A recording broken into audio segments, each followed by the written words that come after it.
ito. Pagkalis natin. Ayan, meron po tayong durian. Tayo ay maghihiwa. Tama ba? Maghihiwa ng durian. Magbubukas. Magbubukas ng durian. Subukan natin ngayon lang ako. So, ngayon lang ako, hindi pa ako nakakatikim ng durian. So, nag-try lang na, kasi nakabili kami sa daan. Sa bilihan ng prutas, may umaamoy. Yung pala, ito nga yung durian. Sabi nga nila mabaho. Mabaho yung amoy. Pero masarap daw. Kaya ito, napabili kami ng durian. Tikman natin. At magta-try akong magbukas. Diba? Ang daming tinik. So ito, tatry natin magbukas ng durian kung kaya. Ayan, umpisa na natin.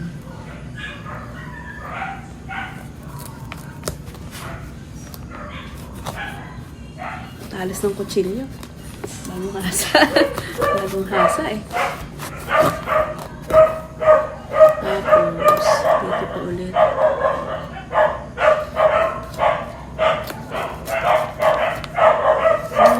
Tingnan ng durian. Napakabibilis nilang magbukas.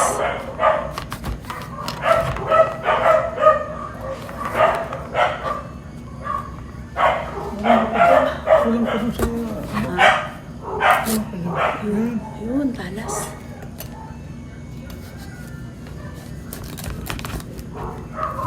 Sige pa dito.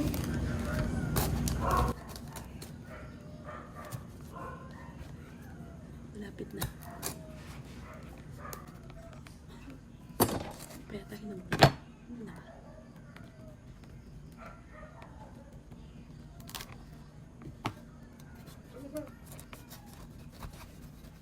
parang langka. Eto na.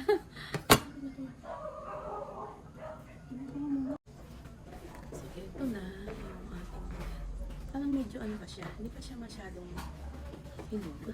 Yata. Ayos siya. Ito. Ito yung pinakain. Wala na ito na.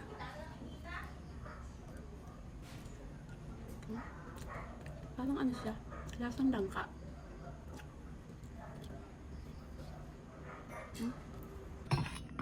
Ayan, tumayo na ako kasi, matigas kasi kailangan yung may puwersa para mapaghati-hati itong durian. Yan, mahirap ding yun dahil makapal. Makapal at matigas yung kanyang balat. Ayan, nagsuot na rin ako ng gloves dahil nga masakit din makatusok. So, ayan yung laman niya. Ewan ko kung hinog na ba to sa palagay nyo. O hindi pa masyadong hinog.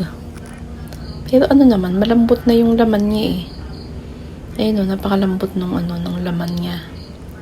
Para siyang yung anong prutas pa yun? Yung kasoy. Para siyang kasoy yung niya. Ayun Yun nga, sabi nga ay ngayon nga lang kami nakatikim dahil sabi nga ay mabaho kaya hindi kami interesado. Hindi ako interesadong matikman. Pero okay naman yung lasa. Kaya hindi ko alam kung ano. Kaya nga, sa labas na ako ito hiniwa dahil nga, baka umamoy sa loob ng bahay. Pero sabi nga ay mabaho. Kasi naamoy ko yung sa binilhan ko nito, inaamoy nga ako na hinog na siguro yun. Ano nga ang baho niya? Amoy bulok. Para bang yung itlog na nabulok, ganun. Pero yun nga, tinikman ko naman yung lasa, okay naman. Okay naman yung lasa. Yun nga lang, medyo talagang yung amoy, may amoy nga talaga. Pero yun nga, masarap naman. Tsaka sabi nga ay maraming nutrition, maraming mga health benefits. Ayan. Bali, naman, malalaki na rin pala yung niya. Ayan. Bali, ang kilo nga pala nito ay 165. Mahigit 1 kilo. So, ayan, yung mga anak ko, nung maamoy ayaw. Ayaw nila, amoy tayo daw. Amoy pupo daw. Kaya, yung asawa ko lang tsak ang kakain nito. Si Papa ilang kakain nito. Ako natikman ko na, okay na yun sa akin. Ayoko nang ulitin. Ayoko na siyang ulitin. Basta yun, natikman ko lang siya na sa tikim ko naman ay masarap. Kaya lang yun nga. May amoy kasi. So, yun. At least, natikman ko na yung durian. Kasi nga, yun nga, nalano ko lang na mabaho daw. Kaya, hindi ako interesado. Kaya ngayon, yun nga, nakita namin na ano to. Kaya, napabili tuloy ako. At yun nga, na-experience ko ng kumain ng durian.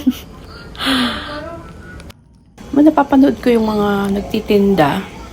Yung nagtitinda nito, napakabilis lang nilang balatan. Mga sanay na kasi sila. Yan. Kailangan talaga yung matalas yung kutsilyo sa pagbubukas nito. Dahil matatalim nga yung niya, yung tulis.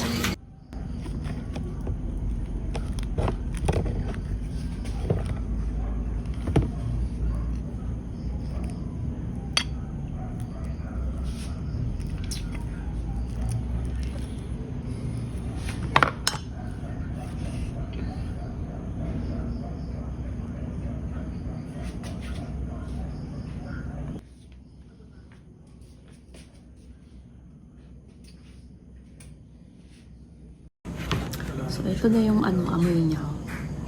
Ayan na. May amoy siya na parang pupo na. Parang bulok. Ano yun? Parang amoy bulok. Ganun. Ayan, maraming salamat po sa inyong pagsama. See you on my next video. Bye! Ingat po tayo lahat.